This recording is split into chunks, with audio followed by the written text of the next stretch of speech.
지금 이 시간 가장 따끈따끈한 시사 이슈를 가장 쉽게, 가장 흥미롭게 소개해드립니다. 정상근의 정상근무 이상무 정상근 기자 나오셨습니다. 어서 오세요. 네, 안녕하십니까.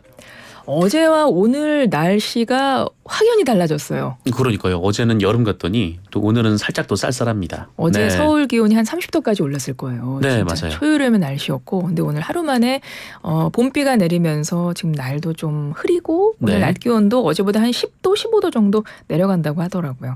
이럴 때 감기 조심하시고. 몸은 괜찮으세요? 지난주에 조금 목이 컬컬하고 그러셨는데. 네, 많이 나아졌습니다. 네, 다행입니다. 다행입니다. 예. 자, 오늘도 정펠레의 감각적인 촉으로 본격적인 이야기를 시작해 보겠습니다. 네. 먼저 OX 하나씩 질문부터 시작을 해보죠. 1번. 인적 쇄신에 나선 윤석열 대통령 차기 총리와 비서실장으로 누가 유력하다고 보세요? 이거 정말 모르겠는데요. 이 비서실장에는 그래도 원희룡 전 국토부 장관, 이 총리에는 김한길 이 국민통합위원장 이름이 생각이 납니다. 예. 2번. 한동훈 전 위원장 사퇴했습니다. 차기 여당의 당권은 누가 갖게 될까요? 권성동 의원이 되지 않을까라는 생각이 드네요. 2-1번. 한동훈 전 위원장 정치 복귀 한다? 아니면 안 한다? 기자님 예상은? 한다 들겠습니다. 2-2번. 국민의힘 또다시 비대위 아니면 조기 전대? 비대위 고르겠습니다. 3번. 거대 야당 수장이 된 이재명 대표 8월 전당대회에 또 도전할까요? 네, X 들겠습니다. 4번. 민주당의 새 원내대표는 누가 될까요? 추미애 의원은 국회의장 될 수 있을까요? 네, 국회의장 추미애, 원내대표 김민석 의원의 이름이 생각이 납니다. 5번. 총선 참패 이후 입장 밝힌 윤석열 대통령, 이재명 대표와 만나는 영수회담 가능성은 어떻게 보세요? X 들겠습니다. 6번. 총선 압승한 민주당 21대 국회 끝나기 전에 최상병 사건 외압 의혹 특검법 처리 압박하고 있는데요. 5월 임시회에서 통과될 수 있을까요? 네, O 들겠습니다. 예, 여기까지 하겠습니다. 와, 오늘도 1번부터 네. 6번까지 쉬운 게 하나도 없고 오늘 왠지 정펠리님의 목소리가 다른 때보다 힘이 많이 없어지네요. 자신감이 가장 없는 인사분들. 그래도 오늘 소신껏 본인의 어려워요. 의사를 네. 밝혔습니다. 아니 OX 퀴즈라더니 OX 팻말을 들 수 있는 문제가 없네요. 언제부턴가 이거 주관식이 됐어요. 네, 그러니까요. 예. 우리 정펠리님의 이 촉을 한번 하나씩 설명을 들어보겠습니다. 네. 우선 본격적으로 이야기 들어가기 전에 4.10 총선 끝나고 오늘 네. 처음 출연이세요. 맞습니다. 그 결과에 대한 기자님의 평가부터 짧게 듣고 들어가 보죠. 네, 정권 심판론이 통했던 선거였던 것 같고요. 여러 원인이 있겠지만, 정권 심판이라는 구도, 그리고, 한동훈 국민의힘 비상대책위원장의 좀 선거 전략 부재 등이 압축이 되면서, 민주당의 대승이라는 결과가 나온 것 같습니다.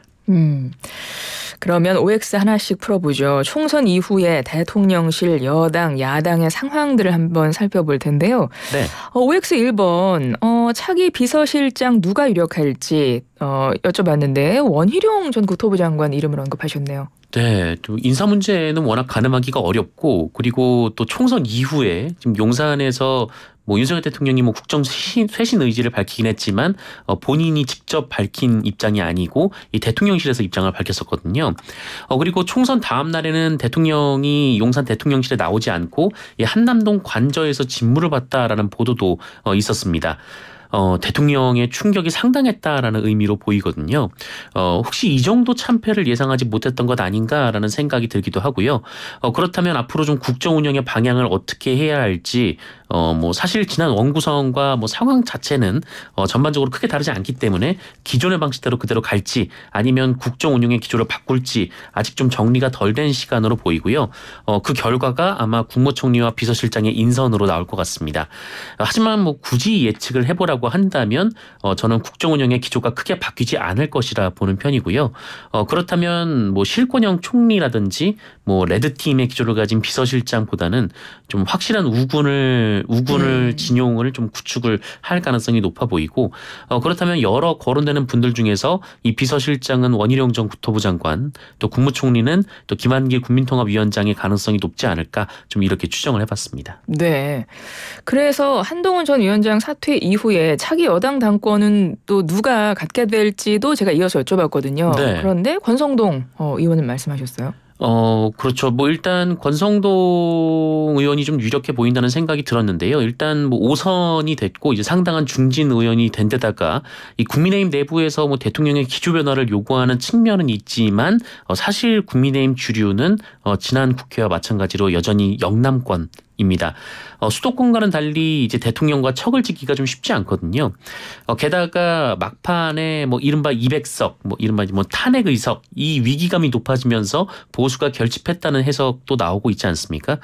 그렇다면 뭐 국민의힘 내부에서는 또 마침 또 차기 당대표가 이제 선거를 치르진 않으니까요. 국민의힘 주류에서는 뭐 자기 정치 중량감을 키우는 뭐 차기 대권 주자보다는 경륜이 있고 이 대통령과 어느 정도 호흡을 맞출 수 있는 중진에 대한 고민을 하고 있지 않을까. 그렇다면 뭐 여기에 적합한 사람은 권성동 의원이 되지 않을까라는 생각이 좀 들었습니다. 예, 원희룡, 김한길, 권성동 이런 이름들 사실 기사로 나왔던 거론됐던 이름이고 네네. 뭐 그 이상의 파격은 별로 없네요. 우리 정펠레님의 촉도. 그렇죠. 뭐 그 이상의 파격이 되려면은 뭐 아무래도 네. 좀 일종의 좀 대통령에 대한 레드 팀이 구성이 돼야 되는데 많은 분들이 그렇게 전망하고 있는 것 같지는 않습니다. 알겠습니다. 국무총리 인선 아까 이제 말씀하셨는데 비서실장 외에도 사실은 네. 국무총리는 이게 야당의 동의를 받아야 되는 문제여가지고 맞습니다. 지금 뭐 이름이 나오고 있는 아까 말씀하신 김한길 전 국민통합위원장 있고 권영세 의원도 지금 거론이 되기는 하거든요. 네. 국무총리 인선 어떻게 전망하세요? 야당 동의 뭐 수월하게 받을 걸로 보세요? 그러니까 야당의 동의가 없으면 국무총리는 임명이 되기 어려우니까요. 그러니까요. 국무총리가 공석인 국면이 굉장히 또 오래 가면은 뭐 국정 운영에 굉장히 큰 부담이 될 수밖에 없습니다. 그래서 좀 김한길 전 위원장을 말씀드린 것도 또 권영세 의원이 언론에서 유력하게 거론되는 것도 좀 청문회 통과가 좀 그래도 가능해 보이기 때문인데요. 뭐 어떤 언론에서는 그 원희룡 전 장관의 뭐 총리설도 얘기를 하긴 하던데 사실 원희룡 전 장관이 지명되면 청문회가 거의 뭐 양평 청문회가 될 가능성이 높기 때문에 네, 그렇게 지명을 하지는 않을 것 같고요. 뭐 김한길 전 위원장이나 권영세 의원 모두 뭐 이른바 이제 찐윤으로 평가를 받고는 있지만 민주당과 그렇게 적대적 관계를 유지해온 분들이 아니기 때문에 총리가 지명된다면 두 분의 가능성이 좀 높아 보입니다. 예. 자, 국민의힘 총선 결과를 안고 지도부가 총사퇴했습니다. 두 네. 번째 OX 질문. 한동훈 전 위원장 사퇴하고 차기 여당 당권 이제 권성동 의원을 말씀을 하셨는데요. 네네. 그 외에 뭐 또 머릿속에 생각나는 인물들은 또 뭐 없으실까요? 뭐 언론에서 거론되는 분들은 뭐 차기 당권 주자로 뭐 안철수 의원이라든지 뭐 이번에 이제 차기에서 당선된 나경원 의원 등의 이름이 좀 거론되고는 있기는 한데요. 말씀드렸듯이 이번 총선 결과 이제 그분들이 이제 수도권에서 선전을 하시긴 하셨지만 어쨌든 그 국민의힘의 주류는 영남 세력이 여전히 주류로 자리 잡고 있거든요. 예. 그러니까 그분들은 이제 차기 대권 주자이기 때문에 좀 대통령과 좀 각을 세우려고 할 텐데 그런 상황이 된다면 좀 오히려 좀 쉬워 보이진 않습니다. 근데 국민의힘 같은 경우에 이게 또다시 비대위를 갈 것이냐 아니면 네. 그냥 전당대회를 좀 조기에 열 것이냐 지금 이런 말들이 많이 나와요. 보도가. 네, 맞습니다. 국민의힘 어떤 선택을 할 걸로 보세요? 비대위로 갈 걸로 보세요? 저는 비대위로 갈 것으로 보는데요. 예. 그러니까 지금 전당대회 국면으로 돌입하면은 사실상 비윤, 반윤계들의 좀 목소리가 높아질 가능성이 상당히 높거든요. 지금 총선에서 참패를 한 지가 얼마 되지 않았기 때문에 뭐 친윤계라든지 뭐 윤석열 대통령의 좀 정치적인 활동이 반경이 그렇게 넓어 보이진 않습니다. 그래서 이제 비대위로 가게 되면 어느 정도 좀 시간을 벌게 되는 효과가 있기 때문에 지금 영남권 의원들 중심으로 좀 비대위 얘기가 나오는 걸로 알고 있고요. 그래서 이제 뭐 국민의힘도 앞으로 좀 비대위로 먼저 경로를 잡지 않을지 좀 이런 생각이 듭니다. 예. 보면은 그 당대표 선출한다면 예를 들어 이제 비대위를 간다고 하더라도 과연 네. 어떤 사람이 비대위원장을 하게 될까 뭐 이름들이 많이 거론이 되고 비윤계 중심으로 당정 관계 새로 정립해야 한다 뭐 이런 목소리도 나오고 그러는 것 같아요. 그렇죠. 이제 비윤계 그러니까 수도권 의원들 중심으로는 이제 당정 관계의 재정립, 특히 이제 차기 대권 주자들이 수도권에 몰려 있기 때문에 이분들 같은 경우에는 뭐 2년 뭐 당장 한 2년 동안은 선거가 없지만 2년 뒤에 또 이제 지방선거가 있고 또 대선도 치러야 되지 않습니까? 그러니까 이분들 입장에서는 계속해서 용산과 좀 거리를 벌리려고 할 것 같고요. 근데 친윤계에도 이제 좀 빠르게 좀 조직을 재정비할 것으로 보이고 여기 이제 대통령과 좀 거리를 벌리는 것을 좀 경계하는 그런 목소리를 낼 것 같습니다. 자, 한동훈 전 비대위원장 행보 정치 복귀를 할 것 같다라고 예상을 하셨어요. 네. 근데 그 시기가 상당히 중요할 것 같아요. 그렇죠. 이제 시점과 네. 이제 방식 네, 어떤 죄송합니다. 또 어떤 캐치프레이즈를 걸고 이제 다시 그 정치에 복귀를 할지가 지금은 관건인 것 같습니다. 예. 혹시 한 전 위원장의 당대표 출마설도 나오긴 하던데 당대표 네. 도전에 대해서는 어떻게 보세요? 저는 불가능하다라고 보는 편인데요. 뭐 일단은 국민의힘이 선거에 참패를 했고 한동훈 위원장 스스로 그 가장 큰 책임이 본인에게 있다. 좀 이렇게 말을 했거든요. 뭐 국민의힘 전당대회가 언제 열릴지는 모르겠습니다만 지금 당장 한동훈 위원장이 다음 전당대회에 나서기 어려울 정도의 좀 패배를 겪었고 게다가 지금 한동훈 위원장과 용산 간의 교감이 좀 상당히 약해진 것으로 알려져 있어서 좀 한동훈 위원장이 좀 이렇다 할 정치적 기반도 좀 없는 그런 상황입니다. 한동훈 위원장의 뭐 책임론도 나오고 있는데 네. 그것과 관련해서 이것 좀 여쭤볼게요. 홍준표 대구시장이 이번 총선 참패와 관련해서 한동훈 위원장에 대한 공세를 굉장히 비판적인 발언들을 계속 하고 있어요. 뭐 네. SNS를 통해서도 그렇고요. 그래서 자신이 당에 있는 한 용서하지 않겠다 뭐 이런 이야기까지 했거든요. 이게 이 지금 한동훈 책임론을 강조하는 이유는 뭐로 보세요? 저는 뭐 두 가지 이유가 있다고 보는데요. 일단 첫 번째는 좀 막판에 결집했던 보수 또 영남 유권자들의 좀 표심을 본 것 같습니다. 그러니까 윤석열 대통령이 잘못은 했지만 탄핵은 절대 안 되고 이 주변 사람들이 잘 보좌해야 한다. 좀 이런 표심으로 해석하지 않았을까라는 생각이 들고 이런 해석이 아마 홍준표 시장뿐만 아니라 좀 영남 중심으로 당선된 이 국민의힘 당선자들의 일반적인 정책 의식이 아닐까라는 생각이 좀 듭니다. 그리고 두 번째는 지금 홍준표 시장의 그 차기 대권 경쟁 관계 인물들이 모두 수도권에 있거든요. 아 그렇군요. 그러니까 수도권은 윤석열 대통령과 차별화를 꾀할 수밖에 없는 상황이고 하지만 지금 이제 국민의힘의 주류 세력은 영남에 있다 보니까 결국 대권 주자로 대선에 나가려면 일단 국민의힘의 예선을 통과해야 되지 않습니까? 그러니까 당경선을 해야 되는 건데 지금 선거에 참패를 하고 뭐 이른바 이제 친윤 뭐 이제 뭐 대통령을 중심으로 좀 나아가자라는 세력들이 중심을 잃은 상황이다 보니까 영남 세력을 좀 홍준표 시장이 좀 공략을 했던 거 아닌가라는 생각이 좀 듭니다. 알겠습니다. 민주당 상황을 살펴보겠습니다. 세 번째 OX 질문이었는데요. 거대 야당의 수장이 됐죠. 이재명 대표. 8월 전당대회에 도전하지 않을 걸로 예상을 하셨어요? 네, 뭐 X 들었는데요. 이 전당대회에 또 도전하는 의미가 없다라고 보여지고요. 뭐 이미 이재명 대표의 경우 뭐 대권 구도에 차질이 없을 만큼 민주당이 이른바 뭐 친명 체제 구축에 성공했다고 보여지고 앞으로 2년간 선거도 없는 상황에서 굳이 연임을 할 필요성이 이렇게 커 보이지는 않습니다. 그리고 민주당은 뭐 당권과 대권이 좀 분리돼 있거든요. 물론 이제 대표를 하고 임기를 마친 후에 뭐 차기 대선에 나설 수도 있지만 아니면 뭐 임기를 중간에 끝내고 차기 대선에 나설 수도 있지만 좀 굳이 그렇게 할까라는 생각이 들긴 합니다. 그렇군요. 다음 달 둘째 주에 차기 원내대표 선출한대요. 새 네. 원내대표 누가 될까요? 저는 뭐 답을 요구하시는 김민석 의원을 꼽기는 했는데 네네. 글쎄요. 뭐 이번 총선에서 뭐 일명 이제 상황실장으로 공이 있다라고 평가를 받고 있으니까요. 하지만 진짜 원내대표 선거는 정말 그 자리에서 까봐야 할 정도로 좀 예측이 쉽지가 않습니다. 예. 총선에서 완승을 거둔 만큼 하마평에 오른 후보들 대부분이 친명계 인사들이거든요. 네네. 그러면 친명의 어떤 선명성 경쟁으로 또 흐를 가능성도 점쳐지고 있던데요. 글쎄요. 뭐 그렇다고 해서 뭐 이재명을 지키자 뭐 이런 구호가 나온다기보다는 뭐 이 지난 총선에서 이제 정권 심판론이 상당히 강했기 네. 때문에 내가 더 잘 싸울 수 있다 뭐 이런 구호가 더 많이 나오지 않을까 싶습니다. 예. 자, 22대 국회의장 자리도 관심입니다. 지금 육선고지에 국회의장 1순위 물망에 오른 인물이 바로 추미애 당선자인데요. 네. 국회의장 도전할 걸로 보셨죠? 네, 저는 오후 들었는데요. 일단 여성 최초의 국회의장이라는 타이틀이 뭐 개인에게 명예로운 일이기도 하고, 뭐 추미애 당선인이 뭐 그동안 이제 계속 도전 의지를 내비친 바도 있어서 아마 이제 추미애 의원이 당선이 되지 않을까라는 생각이 듭니다. 근데 함께 거론되는 인물이 조정식 민주당 사무총장이 있거든요. 네. 예. 육선이 두 분인데 예.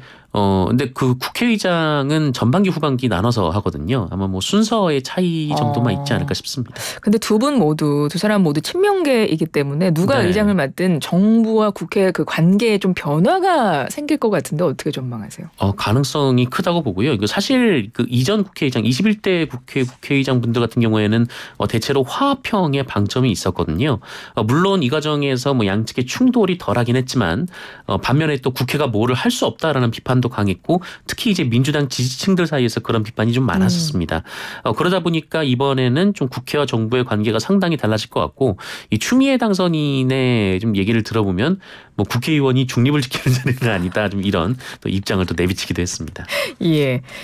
자, 조국 혁신당 이야기 잠깐 해볼까요? 원내 3당으로 진입을 했습니다. 조국 네. 대표가 윤석열 대통령의 영수회담을 제안했어요. 네. 이루어질 가능성이 있을까요? 저는 일단 X를 들었는데요. 그 윤석열 대통령의 뭐 스타일이 달라질까라는 생각이 좀 들기도 하고 어쨌든 윤석열 대통령은 뭐 수사 중인 피의자와 만나지 않겠다라고 입장을 예전에 대통령실에서 나왔던 거 아니었겠습니까?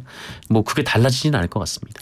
그러면 윤석열 대통령이 이재명 대표든 조국 대표든 만날 가능성은 좀 낮게 보시는 거네요. 네네. 그런데 이번에 여당 내에서도 근데 이런 목소리 나오거든요. 이 선택의 문제가 아니라 당의 문제다라면서 국민의힘 김재섭 당선인도 이거 당연히 만나야 한다. 뭐 네. 이런 기조로 이야기를 하던데요.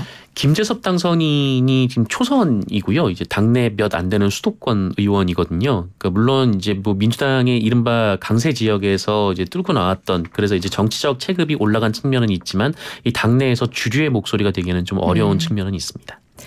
자, 조국 혁신당은요. 12석, 12석이라는 목표 이상을 달성을 했는데 네네. 과연 공동교섭단체 구성 가능할 것인가 이 부분도 많은 분들이 좀 주의 깊게 보시는데 어떻게 보세요? 뭐 가능성은 있다고 보는데요. 뭐 이제 조국 혁신당뿐 아니라 이제 뭐 민주당은 이제 더불어시민연합, 더불어민주연합이라는 그 위성 정당을 만들어서 뭐 민주당뿐만 아니라 다른 소수 정당들도 같이 이제 국회에 보냈거든요. 네. 그런데 이제 아마 이 당은 이제 쪼개지고 민주당 출신의 인사들은 민주당으로 돌아가고 나머지 인사들은 각 당으로 돌아갈 텐데 원내 소수 정당은 그러니까 원내 교섭단체가 없으면은 그 좀 원내 영향력이 상당히 제한적이기 때문에 이 작은 당들이 뭉칠 가능성은 있습니다. 다만 조국 혁신당이 12석, 또 진보당이 3석, 기본소득당과 새로운 미래, 뭐 사회민주당이 1석 이렇게 되어 있거든요. 이렇게 되면 이제 20석이 교섭단체 구성 요건인데 그렇죠. 2석이 부족하게 됩니다. 네. 그런데 이제 더불어시민연합에 이제 시민단체 추천 의원들이 이제 합류를 해야 되는 건데 그 가능성이 좀 있을까라는 생각이 좀 들기도 해서 그렇군요. 네. 쉽지는 않을 것 같습니다. 요거 짧게 보죠. 이재명 대표와 조국 대표 관계는 어떻게 정리가 될까요? 글쎄요. 좀 앞으로 좀 라이벌 구도가 될 것이다라고 보는 분들이 많더라고요. 뭐 어쨌든 조국 대표도 당을 창당한 지 얼마 안 됐는데 10석 이상이라는 굉장히 큰 성과를 거뒀고 또 민주당 이재명 대표는 또 지난 총선에 이어서 이번 총선에도 좀 민주당의 대승이라는 기록을 이끌지 않았습니까? 그래서 차기 민주진영의 대권 주자로 두 분이 좀 경쟁 관계에 돌입하는 거 아니냐 이렇게 보시는 분들이 있는데 근데 좀 두 분 다 이제 그 뭐라고 할까요? 좀 사법부의 네, 판단에 달려 있는 것 같습니다. 알겠습니다. 그 이후로 좀 생각을 해야 될 것 같아요. 네. 마지막 OX 질문이 이른바 최상병 특검법 관련한 네. 질문이었어요. 21대 국회 임기 이제 한 달 조금 넘게 남았는데 이번 임기 안에 처리한다는 입장이거든요. 네. 근데 5월 맞습니다. 임시회에서 통과 가능할 걸로 예상하시네요. 통과는 가능할 것 같습니다. 어쨌든 뭐 지금도 21대 국회에도 민주당이 압도적 다수를 가지고 있는 데다가 사실상 국회가 끝난 상태이기 때문에 뭐 국민의힘에서도 그렇게 크게 뭐 막지는 않을 것으로 보여지거든요. 통과는 될 것 같은데 이제 거부권을 행사를 하느냐 안 하느냐가 관건일 것 같습니다. 그리고 함께 나오는 것이 김건희 여사 특검법이 발의될 가능성도 점쳐지고 있는데 만약에 네. 이것도 발의가 된다면 여당과 윤 대통령 또다시 거부권 행사를 할 수 있을까? 이 부분도 좀 생각할 네. 지점인 것 같아요. 사실 그 국민의힘의 주류 세력이 영남 세력이긴 하지만 109석이거든요. 예. 그러니까 10표만 이탈을 하면은 대통령의 거부권이 무력화되는 건데 수도권에서 10석은 또 10석 이상은 또 나왔단 말이죠. 예. 네, 굉장히 좀 국민의힘과 또 윤석열 대통령으로서는 좀 어려운 상황에 처할 가능성이 높겠다라는 생각이 듭니다. 알겠습니다. 정상근 기자와 이번 주 시사 이슈 여기까지 정리를 해보고요. 기자님 또 오늘도 나오셨으니까 SAT 힌트 주고 가셔야 되잖아요. 제일 어려운 게 남았네요. 네. SAT 내드릴게요. 네.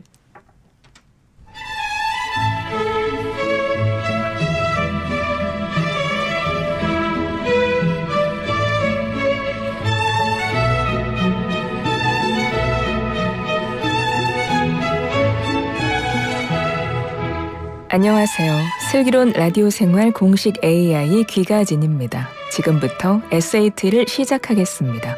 응시 방법은 문자 참여로 단문 50원, 장문 100원의 정보 이용료가 되는 문자 우물정 0945, 샵 0945로 정답 보내주세요. 그럼 지금부터 SAT 오늘 문제입니다. 최근 틱톡과 인스타그램을 중심으로 과일 디저트의 일종인 이것이 뜨고 있습니다. 과일 퓨레를 말려 만든 이란의 전통 간식으로 과일에 물을 조금 넣고 졸인 후 갈아서 얇게 펴서 말리고 그것을 돌돌 말아주면 완성인데요. 페르시아어로 과일 가죽이라는 뜻을 가진 단어입니다. 구체적인 기원을 알 수는 없지만 이란에서 유래했다는 추정이 있고요. 이란에서 많이 나는 석류, 자두, 체리, 살구 등의 과일을 사용해서 만듭니다. 식감이 젤리와 비슷하다고 하는데요. 귀가지는 AI라서 맛볼 수는 없지만 한번 먹어보고 싶습니다. 이것은 무엇일까요? 1번 라바삭, 2번 라면땅, 3번 라조기, 4번 라디오 청취율조사 내일부터 슬라생 커피 쿠폰 감사 이벤트도 내일부터 1번 라바삭, 2번 라면땅, 3번 라조기, 4번 라디오 청취율조사 내일부터 슬라생 커피 쿠폰 감사 이벤트도 내일부터 정답은 휴대전화 단문 50원, 장문 100원의 유료 문자 우물정 0945, 샵 0945로 보내주세요. 이상으로 SAT 출제를 마칩니다. 네, 기자님 힌트 주시죠? 힌트요? 네. 저도 이거 먹어보지 못했는데 먹으면 좀 바삭바삭할 것 같습니다. 저도 이거 그 기사로 봤거든요. 네. 주말에. 근데 너무 좀 새빨 같더라고요. 그러니까 좀 어떤 맛일지 궁금하긴 하네요. 네. 네네. 1번 라바삭, 2번 라면땅, 3번 라조기, 4번 라디오 청취율조사 내일부터 슬라생 커피 쿠폰 감사 이벤트도 내일부터 중에 정답이 있습니다. 정답 보내주시고요. 청취자분들 이번에 뭐 청취율조사 기간 동안 뭐 기여 안 하시나요? 우리 기자님? 제가요? 네. 네. 한 2번 정도 했는데 충분하지 않았나라는 생각이 생각 좀 드네요. 해보시고요. 네. 오늘 이만 보내드리죠. 정상근 기자, 정상근무 이상무였습니다. 기자님 고맙습니다. 고맙습니다.